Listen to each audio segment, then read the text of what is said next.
Alright guys, so in this video I'm going to show you how to fix the application was unable to start correctly 0xc000012d. Click OK to close the application. fault.exe application error. Okay, so the first step is you have to go to your advanced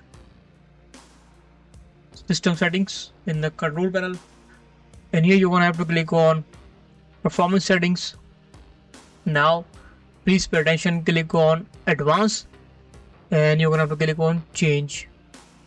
Now if this is checked, please uncheck this and switch to custom size, and here you're gonna have to type in the initial size MB 1919, and in the maximum size you should write a double of it. Okay, so double of 1919 should be 3838.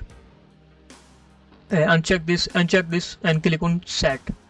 I've done this before the video, so I don't need to do it again. And after all these steps, just you're gonna have to click on OK, click on apply and OK. After this, the PC will ask for restart your PC, and this error will be solved. So thanks for watching.